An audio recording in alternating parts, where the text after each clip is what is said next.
출애굽기 37장. 브살렐이 조각목으로 궤를 만들었으니 길이가 2규빗반, 너비가 1규빗반, 높이가 1규빗반이며 순금으로 안팎을 싸고 위쪽 가장자리로 돌아가며 금태를 만들었으며 금고리 넷을 부어 만들어 네 발에 달았으니 곧 이쪽에 2고리요 저쪽에 2고리이며 조각목으로 채를 만들어 금으로 싸고 그 채를 궤 양쪽 고리에 꿰어 궤를 매게 하였으며 순금으로 속죄소를 만들었으니 길이가 2규빗반, 너비가 1규빗반이며 금으로 그룹들을 속죄소 양쪽에 차서 만들었으되 한 그룹은 이쪽 끝에 한 그룹은 저쪽 끝에 곧 속죄소와 한 덩이로 그 양쪽에 만들었으니 그룹들이 그 날개를 높이 펴서 그 날개로 속죄소를 덮었으며 그 얼굴은 서로 대하여 속죄소를 향하였더라.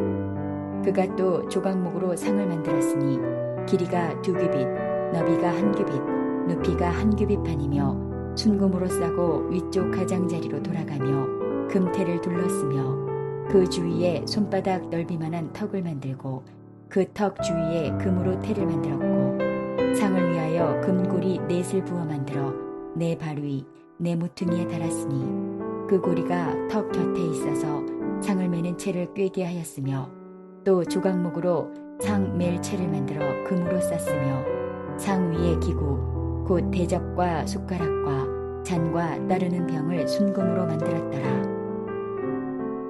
그가 또 순금으로 등잔대를 만들되 그것을 쳐서 만들었으니 그 밑판과 줄기와 잔과 꽃받침과 꽃이 그것과 한 덩이로 되었고 가지 6이 그 곁에서 나왔으니 곧 등잔대의 3가지는 저쪽으로 나왔고 등잔대의 3가지는 이쪽으로 나왔으며 이쪽 가지에 살구꽃 형상의 잔색과 꽃받침과 꽃이 있고 저쪽 가지에 살구꽃 형상의 잔색과 꽃받침과 꽃이 있어 등잔대에서 나온 가지 6이 그러하며 등잔대 줄기에는 살구꽃 형상의 잔넷과 꽃받침과 꽃이 있고 등잔대에서 나온 가지 6을 위하여는 꽃받침이 있게 하였으되 2가지 아래에 한 꽃받침이 있어 줄기와 연결하였고 또 2가지 아래에 한 꽃받침이 있어 줄기와 연결하였고 또 다시 2가지 아래에 한 꽃받침이 있어 줄기와 연결되게 하였으니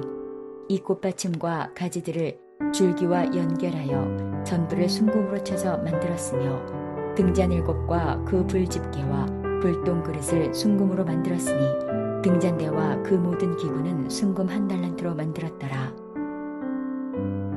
그가 또 조각목으로 분향할 제단을 만들었으니 길이는 1규빗이요 너비도 1규빗이라 네모가 반듯하고 높이는 2규빗이며 그 뿔들이 제단과 연결되었으며 제단 상면과 전후 좌우면과 그 뿔을 순금으로 싸고 주위에 금태를 둘렀고 그 태 아래 양쪽에 금고리 둘을 만들었으되 곧 그 양쪽에 만들어 제단을 매는 채를 꿰게 하였으며 조각목으로 그 채를 만들어 금으로 쌌으며 거룩한 관유와 향품으로 정결한 향을 만들었으되 향을 만드는 법대로 하였더라.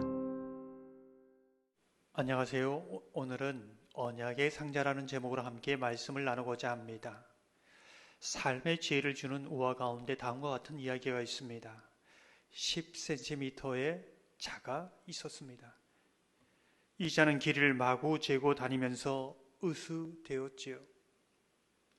넌 길이가 5cm, 넌 키가 9.5cm, 넌 코가 6.2cm. 내보다 짧은 것들이 까불고 있어.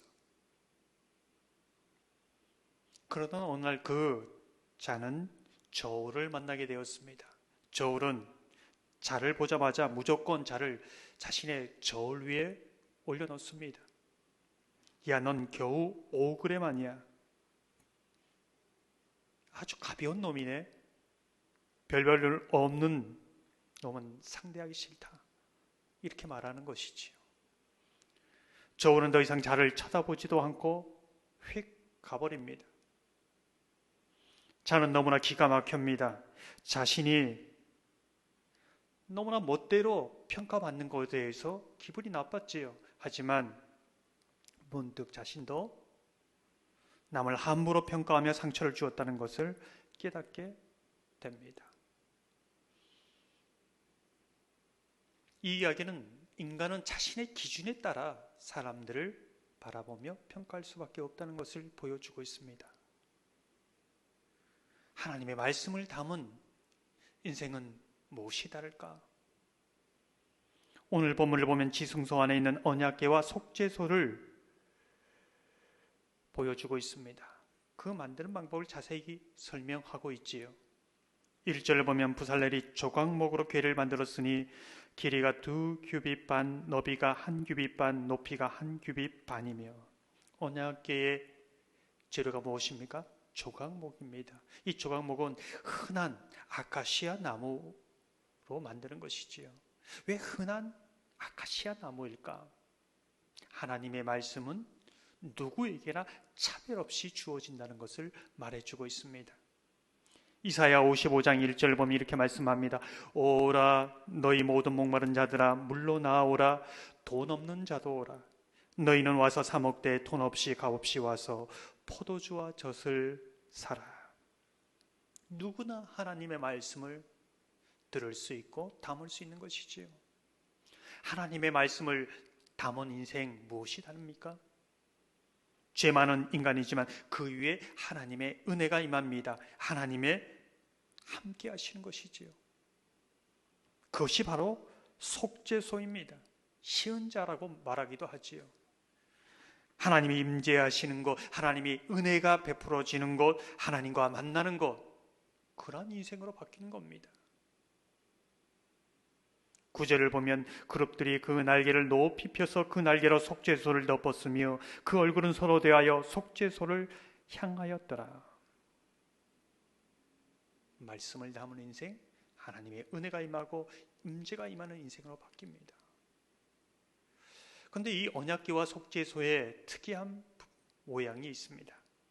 3절을 보면 금고리 넷을 부어 만들어 네 발에 달았으니 곧 이쪽에 두 고리요 저쪽에 두 고리이며, 하나님의 말씀을 담은 인생은 어디든지 무엇을 하든지 그곳에 하나님의 은혜가 임한다는 것입니다. 하나님이 함께 하신다는 것이지요.